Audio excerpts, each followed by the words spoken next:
In order to master the avatar state, you must open all the chakras and is blocked by earthly attachment.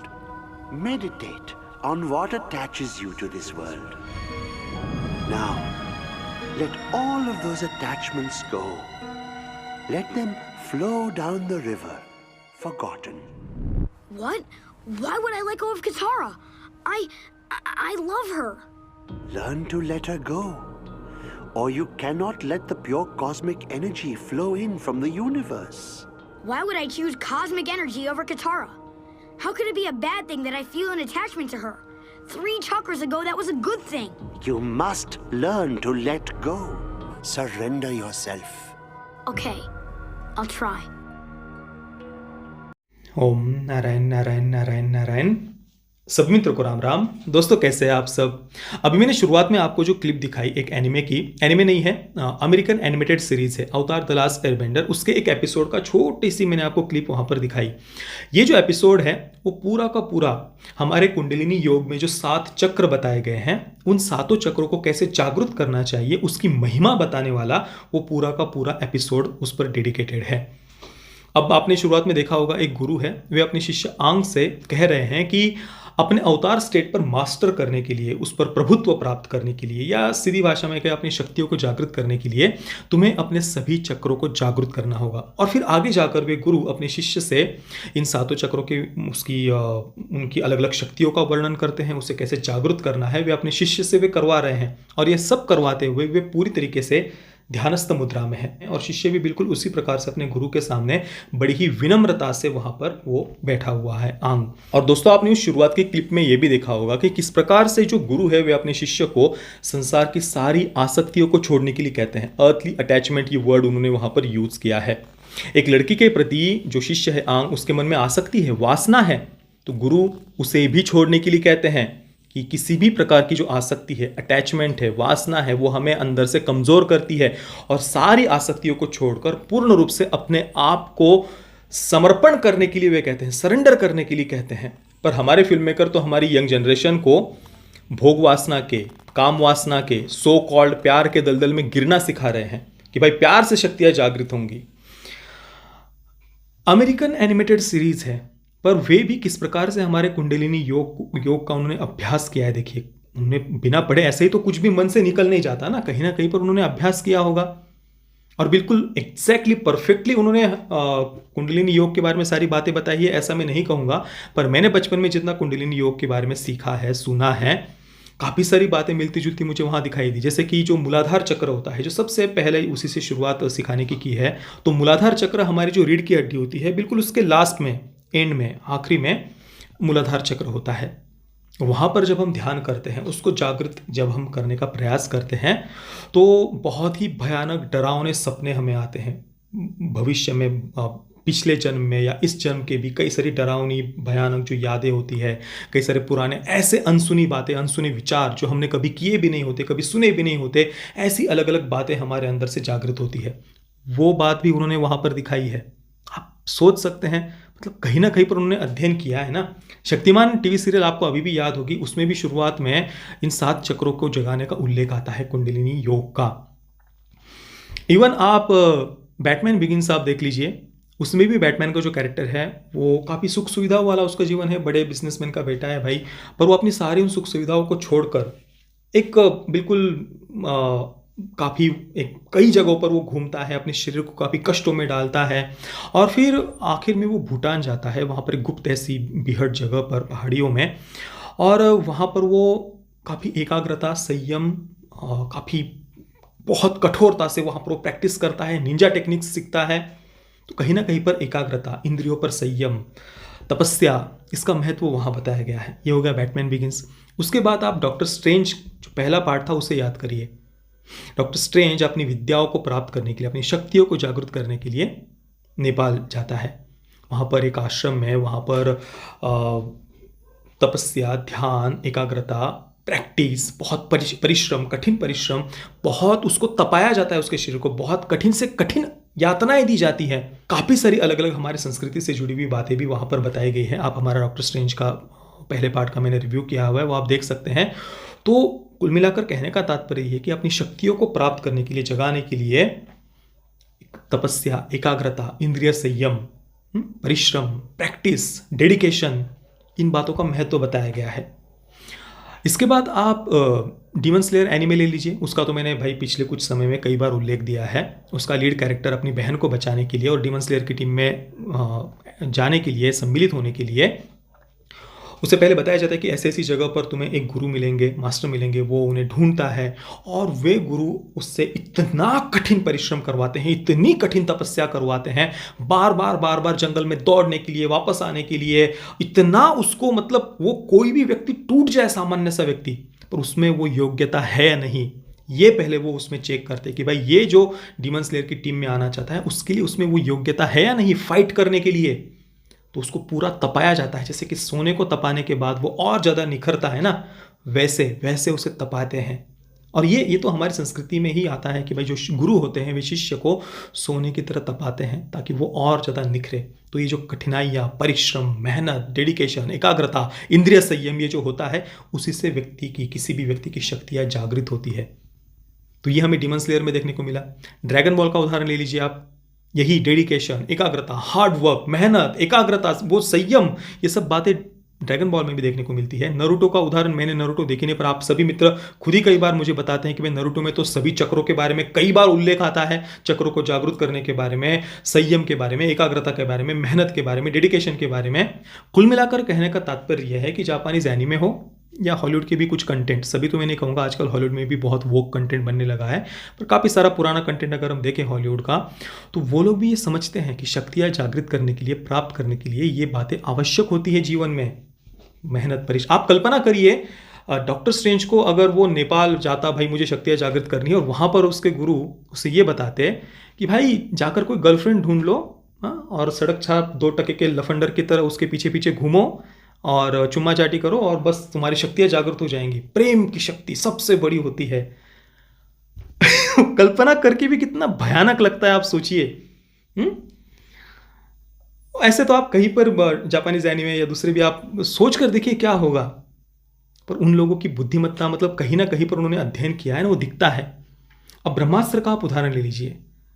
शक्तियाँ जागृत करने के लिए हिमालय की चोटियों में अमिताभ बच्चन का आश्रम दिखाया है, उसके कैरेक्टर का गुरु कहा गया है उसे। उसके शरीर पर कहीं पर भी वो हमारी संस्कृति के सिंबल्स तो दिखते ही नहीं है। और ऊपर से वहां जाने के बाद वो गुरु क्या सीख दे रहे हैं? प्रेम में सबसे बड़ी ताकत होती है बेटा, प्रेम से बड़ा तो कुछ नहीं है, प्रेम से बड़ा तो कोई ब्रह्मास्त्र नहीं है। और भी बहुत सारे ऐसे डायलॉग्स हमें फिल्म में सुनने को मिलते हैं। तो प्रेम से शक्तियाँ जागृत हो रही है। कोई तपस्या नहीं, कोई हार्डवर्क नहीं, कोई डेडिकेशन नहीं, कोई मेहनत नहीं, कोई एकाग्रता नहीं, कोई इंद्रिय संयम नहीं, कोई मन पर संयम नहीं, कुछ नहीं, कोई ब्रह्मचर्य का पालन नहीं, कुछ नहीं। प्रेम से शक्तियाँ जागृत होती है। और आप देखिए अवतार द लास्ट एयरबेंडर या बैटमैन बिगिंस या डॉक्टर स्ट्रेंज या जापानीज एनीमे के तो कई सारे उदाहरण दिए जा सकते हैं, उनको छोड़ दीजिए। आप हमारी संस्कृति में देख लीजिए, महाभारत तो भाई किसने नहीं देखी है। और मैंने अभी पिछले वीडियो में ही बताया ना, उसी वीडियो के नीचे बहुत सारे कमेंट्स आए थे ऐसे कि भाई वो तो हमारे संस्कृति पर आधारित थोड़ी ना फिल्म है, फिक्शनल फिल्म है। भाई हमें सबको पता है फिक्शनली फिल्म है। ऐसे कमेंट्स बहुत सारे आए थे। भाई किसने कहा महाभारत पर फिल्म आधारित है? हम सबको पता है फिक्शनल ही कहानी है।